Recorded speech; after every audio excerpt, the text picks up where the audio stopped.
rapi? Apa sudah? Buku selain biologinya boleh disimpan, seragamnya juga boleh rapi.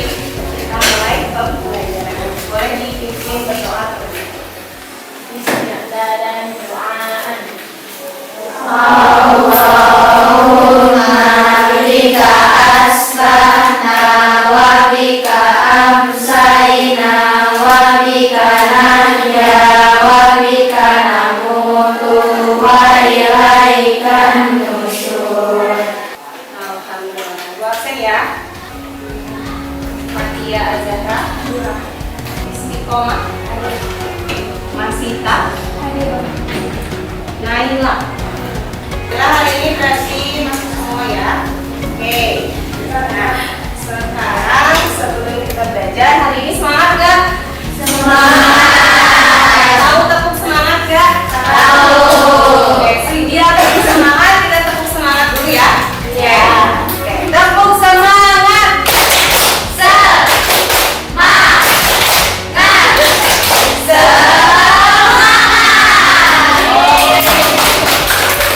Seperti biasa sebelum belajar, nah nanti kalau ada yang mau bertanya atau mau menjawab boleh angkat tangannya terlebih dahulu. Kemudian nanti menyebutkan namanya supaya nanti bisa ibu langsung masukkan ke absensi.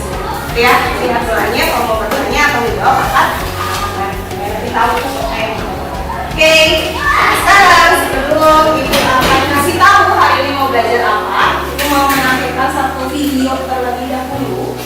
Sejumlah pasien dengan penyakit tak dikenal berdatangan ke Rumah Sakit Pusat Wuhan awal Desember 2019. Dr. Li Wenliang, dokter di rumah sakit, kemudian menyebarkan berita lewat sosial media bahwa para pasien menunjukkan gejala radang paru-paru akibat virus. Pejabat kesehatan Cina mulai menyelidiki pecahnya wabah. Sejumlah pasien pertama punya akses ke pasar ikan Guanam yang juga menjual ikan liar. Tanggal 1 Januari, pasar ditutup. Itu adalah video yang ditayangkan. Dari yang sudah kalian amati, video yang tadi itu menjelaskan apa sih? Gimana awal virus corona. Memang awalnya virus corona itu pertama kali ditemukan di daerah mana? Tepatnya di Wuhan. Kalau diamati tadi dari videonya, kira-kira penyebaran virus corona ini bagaimana? Nah, kalau dilihat tadi akhir Desember 2019 virusnya ditemukan, kemudian awal Januari sudah ada yang terinfeksi, kemudian pertengahan Januari itu sudah hampir 2.000 orang di Cina yang terinfeksi oleh virus corona ini. Jadi awal Februari itu virus coronanya sudah menyebar keluar dari negara Cina sendiri ya. Jadi ada Jepang, ada Thailand yang melaporkan kasus pertama dan sampai hanya dalam 2 bulan virus ini menyebar ke seluruh dunia. Artinya, oke, mungkin kita sambungkan dengan materi sebelumnya tentang ciri-ciri virus. Artinya tadi ketika virusnya menyebar, kenapa sih bisa menyebar sangat cepat? Ada yang bisa menghubungkan dengan ciri-ciri virus? Boleh?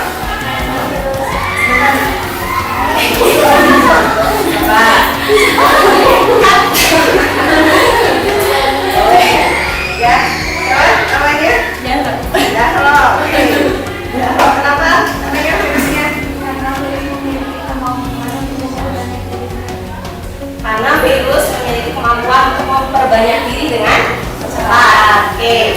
Ada lagi yang lain? Mungkin boleh? Karena virus bisa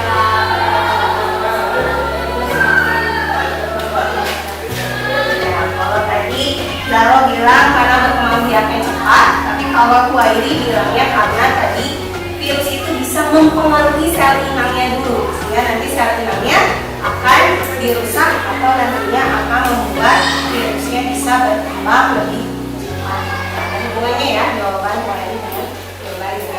Oke, jawabannya sebetulnya sudah betul. Jadi tujuan pembelajaran hari ini yaitu melalui kegiatan diskusi, kemudian kajian literatur, mengerjakan LKPD, presentasi dan tanya jawab dengan teknik logistik dengan model pembelajaran pattern based learning mengenai replikasi virus, serta didik dapat menjelaskan replikasi virus, menganalisis perbedaan antara low repeat dan low result ini dengan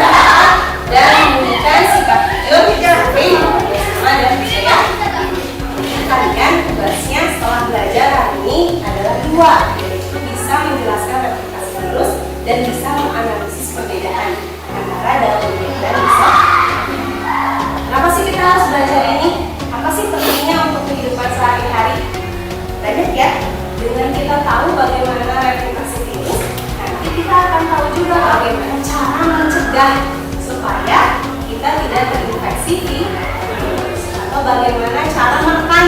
Nah, mungkin kasusnya sudah lama tapi sebetulnya masih ada sampai sekarang, cuma tidak seheboh 2 tahun lalu untuk virus COVID-19 ini. Nah, dengan kita tahu replikasi virus, nanti kita tahu bagaimana cara supaya perkembangan virus itu tidak cepat berkembang. Karena mungkin di masa depan ada virus-virus baru lagi yang ditemukan. Nah, ketika virus-virus baru itu muncul, kita akan tahu bagaimana cara menekan pertumbuhan virus tadi. Sehingga belajar karena nanti mungkin ada yang mau jadi dokter atau ada yang mau jadi kesehatan. Oke, itu tujuannya. Nah, kalau ibu lihat ini duduknya sudah berkelompok, tidak akan ibu kondisikan lagi. Sekarang kita tes lagi. Ya, kemudian dibantu sudah berapa makan?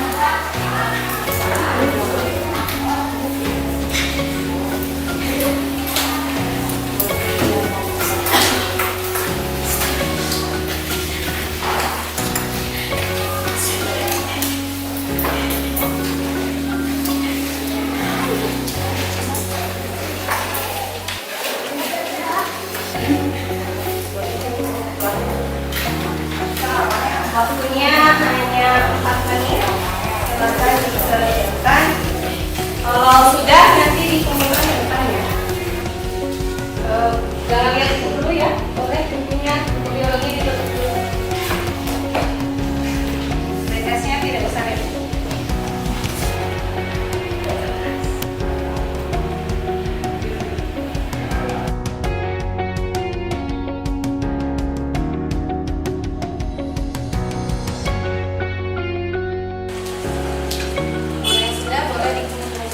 Sekalian mengambilnya, mengambil di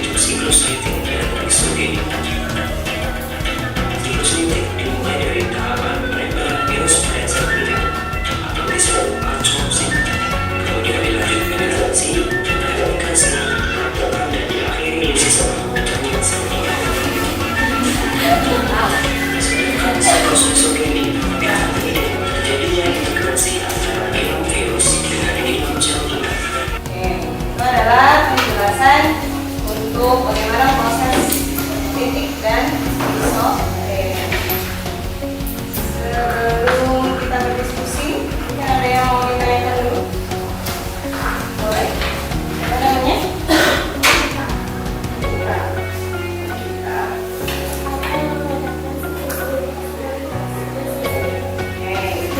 Apa yang membedakan siklus titik dan siklus isogenik? Ada yang mungkin mau menjawab pertanyaan kita? Boleh? Kalau misalnya di siklus titik zairannya pecah, kalau di isogenik zairannya. Iya. Nah, kalau dari video tadi dijelaskan bahwa ketika masuk ke siklus titik itu di akhir sel inangnya itu pecah dan mati.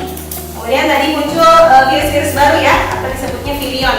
Ini nanti keluar virion-virion baru. Kalau di siklus isogenik itu sel inangnya tidak mati dan tidak pecah. Jadi apa? Jadi si DNA virusnya itu dia masuk atau menyisip ke DNA bakterinya. Sehingga nanti kalau bakterinya mengular, berarti bakteri yang sudah terinfeksi virus itu sudah membawa materi genetik virus. Kalau di video itu dijelaskan ada juga beberapa jenis virus yang kalau udah masuk siklus isogenik itu juga bisa masuk ke siklus titik. Dengan cara apa? Tadi si materi DNA-nya yang sudah bergabung dengan materi DNA bakterinya itu pisah lagi. Sehingga apa? Sehingga nanti bisa masuk ke siklus titik. Ya, oke, bagus pertanyaannya dari kita dan dari jawabannya dari sini. Sekarang tadi alfabetnya sudah,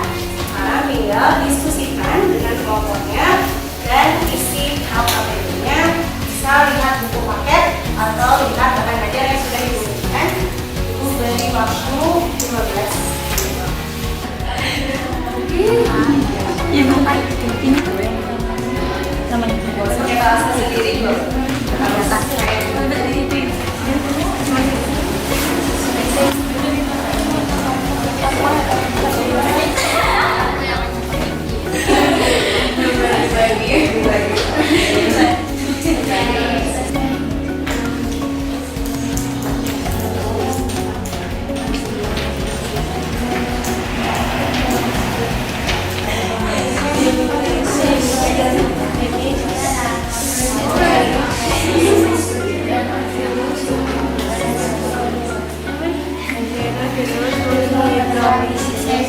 Tiga kan ya, ini boleh digabung. Pakai batu sendiri.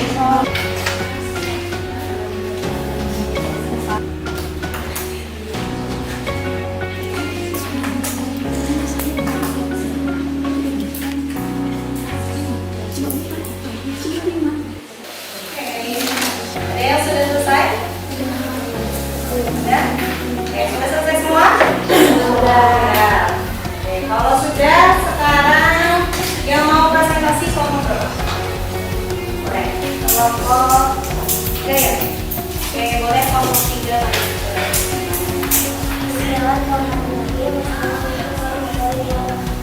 Waalaikumsalam warahmatullahi wabarakatuh. Kami dari kelompok 3 akan mempresentasikan tahap bermusik nomor 1, kapan akselerasi. Tujuan menempel pada reseptor salinan menggunakan bagian serabut ekor. Bagian kedua, penetrasi. Serabut ekor berubah untuk menemui dinding dan membelah salinan. Selanjutnya, virus menginjeksikan materi genetiknya sehingga vaksin virus menjadi kosong atau mati. 3A. Sintesis, replikasi, dan pematangan.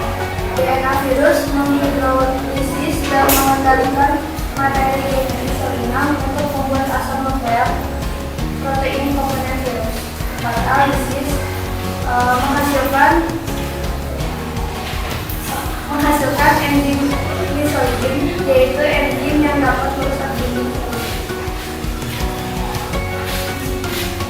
Yang kedua, menghasilkan enzim lisoidin. Salah satu tahapan Absorpsi. Virion menempel pada reseptor tersebut yang enam dengan menggunakan bagian serabut ekor. Kedua, penetrasi hidung serabut ekor membuat rumah pertumbuhan dan menggunakan serabut.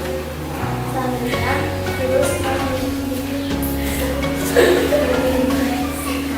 genetiknya sehingga vaksin virus menjadi kosong.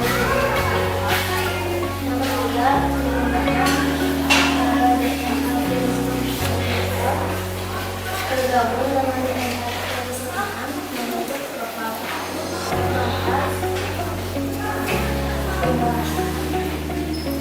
Jika salinan mengarah setiap amatnya akan profil akan memiliki menjadi aktif sehingga meningkatkan kelenturan sintesis. Pada kasus yang belum terjadi, profil dapat memisahkan diri dari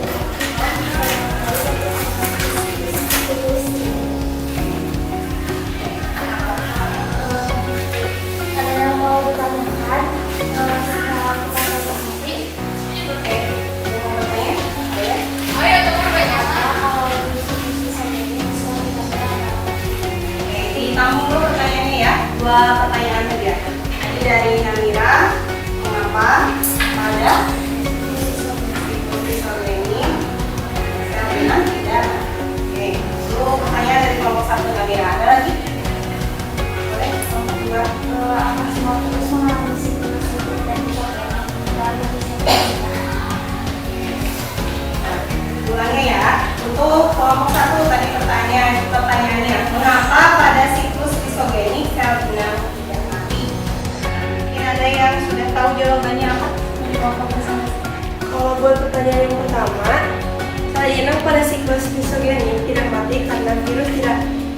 selanjutnya mengambil alih fungsi sel inang.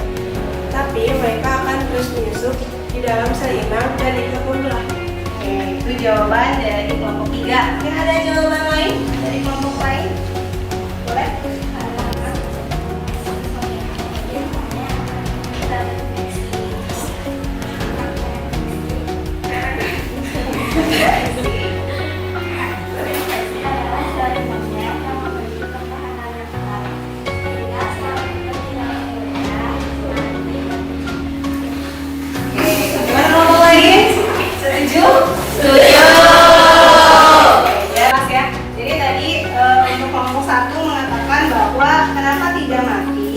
Karena virusnya itu pada siklus lisogenik itu tidak mengambil alih secara keseluruhan fungsi dari sel inangnya. Nah, di sini tadi bakteriofag, jadi tidak mengambil alih fungsi dari bakteriofagnya secara utuh. Tapi kalau menurut kelompok tengah, katanya kenapa tidak mati? Karena untuk siklus lisogenik biasanya menyerang pada bakteri atau sel inang yang memiliki pertahanan yang cukup kuat. Makanya dia nggak langsung terkendalikan sepenuhnya dan mati. Ya, itu jawaban untuk pertanyaan pertama. Sekarang pertanyaan kedua, pertanyaan gini: apa semua virus mengalami siklus titik dan siklus lisogenik dalam proses replikasinya? Jadi biasanya jarang satu virus mengalami siklus titik dan siklus lisogenik bersamaan. Karena setiap siklus akan menyesuaikan dengan pertahanan dari sel yang dilemahkan. Oke, itu jawaban kelompok 3. Ada lagi? Ada lagi? Yang mau? Oke, kalau tidak ada itu berarti yang mana? Jadi jawaban kelompok 3 sudah betul. Jadi kalau bertiga jawabannya adalah ketika virus itu menyerang, nah yang diserangnya itu nanti akan dilihat. Kalau yang pertahanannya kuat, berarti yang terjadi adalah siklus lisogenik. Kalau yang diserangnya sel inangnya pertahanannya lemah, berarti nanti yang terjadi adalah siklus litik. Ya. Cuman ada juga yang bisa mengalami dua-duanya, jadi siklus litik dan siklus lisogenik. Cuman ini nggak semua. Nah, ini biasanya bisa dilakukan oleh virus-virus yang sangat berbahaya. Contohnya misalnya adalah jenis virus kankarat. Ada namanya virus kankarat, itu dia bisa membuat sel inangnya mengalami siklus litik dan juga bisa mengalami siklus lisogenik. Oke, itu presentasi dari kita dulu boleh? Ya, sekian presentasi dari kelompok kami, kelompok 3. Terima kasih atas perhatiannya. Assalamualaikum warahmatullahi wabarakatuh. Waalaikumsalam. Kita tepuk tangan untuk kelompok 3 dan tadi yang sudah bertanya dan menjawab. Alhamdulillah presentasinya sudah selesai, tanya jawabnya juga sudah. Dan sekarang kita akan ke tanya jawab menggunakan teknik talking stick. Jelaskan dulu caranya. Nah, teknik talking stick ini nanti punya satu stick, nanti ibu kasih ke salah satu teman kalian, diestafetkan sambil kita bernyanyi. Gitu ya. Kalau misalnya ada halo stop atau lagunya berhenti, berarti nanti orang yang megang sticknya itu harus menjawab pertanyaan. Ya siap? Nah, boleh berdiri. Boleh berdiri. Ke belakang ya, estafetnya ke belakang. Jadi nggak ke pinggir, ke belakang, ke sini, ke sini. Oke, mulai dari sini. Dari ya. Kita nyanyi lagu, tapi biar konsentrasinya lebih, nyanyi potong bebek angsa, cuman huruf vokalnya diganti jadi semua.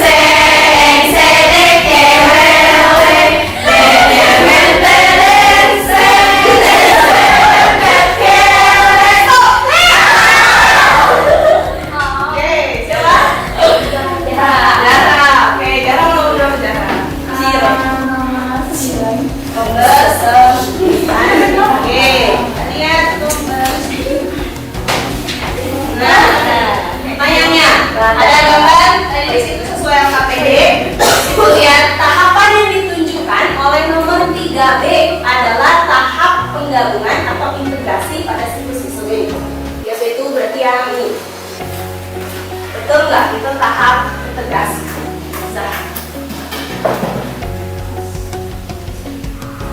Betul nggak? Iya. Salah. Benar, yakin? Berapa persen? 100%. Oke. Kita lihat jawaban dari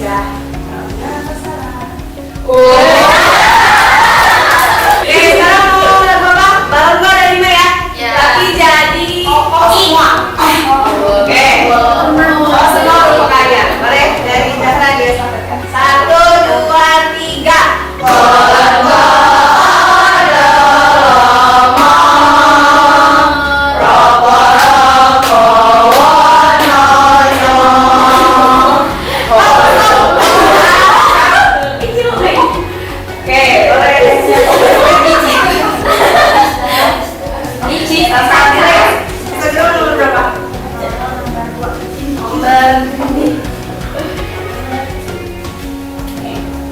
Pembuatan salinan genom dan protein komponen virus disebut tahap sintesis.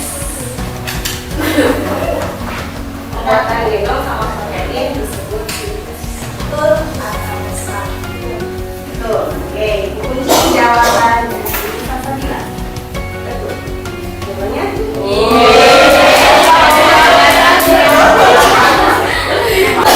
Lagi kita bernyanyi lagu ini naik kereta api tapi jadi nunggu ya 1, 2, 3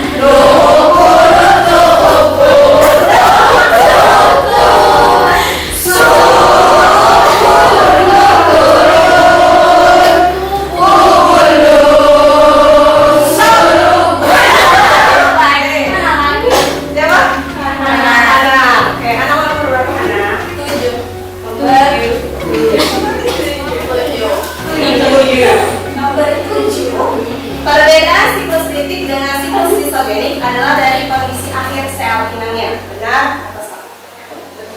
Benar. Oke, kita lihat jawaban. Iya. Pada jawabannya udah alhamdulillah tadi topiknya sudah selesai. Sekarang ibu ingin tanya, ada nggak yang mau menyimpulkan untuk pembelajaran tadi?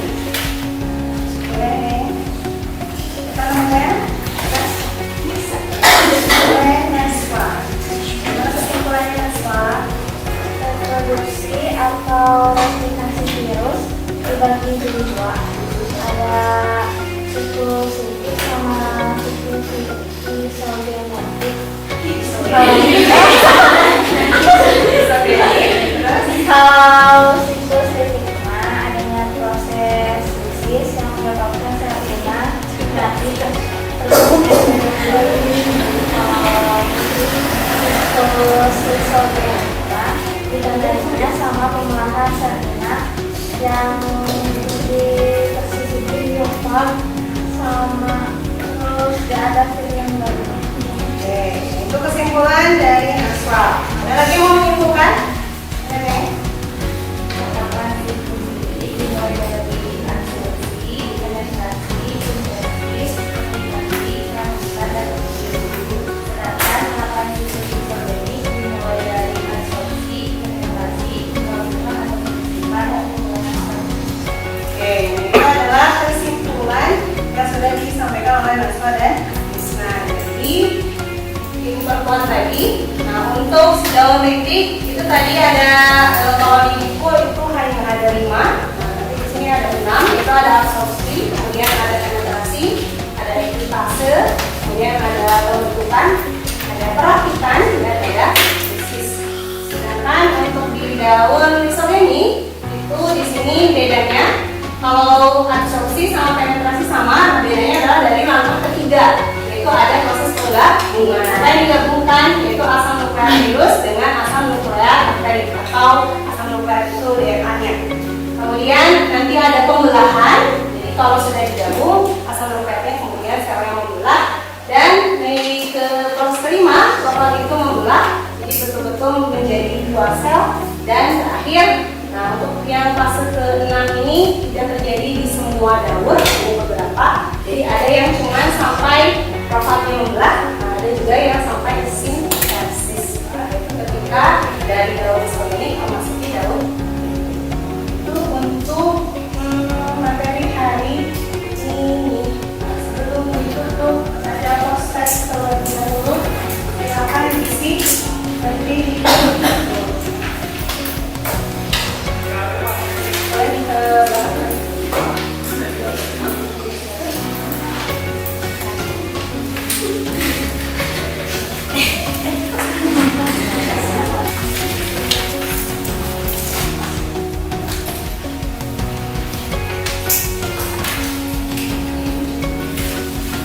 kalau sudah dengan LKPD-nya ya, boleh dikumpulkan.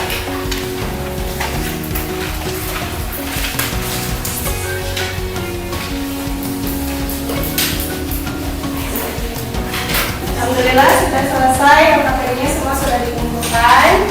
Sebelum Ibu tutup, mungkin Ibu mau bertanya, adakah yang sulit mungkin dalam pembelajaran hari ini?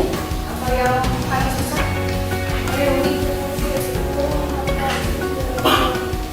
Oke, istilah biologinya itu susah katanya Om sih. Apakah? Kalau yang gampang? Kalau kayaknya berarti semuanya gampang ya. Bingungnya jadi waktu semuanya gampang. Cuma istilahnya aja yang susah untuk dihafalkan. Oke, alhamdulillah hari ini kita sudah selesai.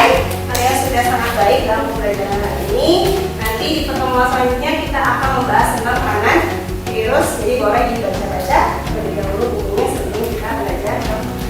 Oke, sekian pembelajaran hari ini. Mohon maaf jika Ibu ada salah-salah kata atau perbuatan yang ditutup. Wassalamualaikum warahmatullahi wabarakatuh. Waalaikumsalam warahmatullahi wabarakatuh.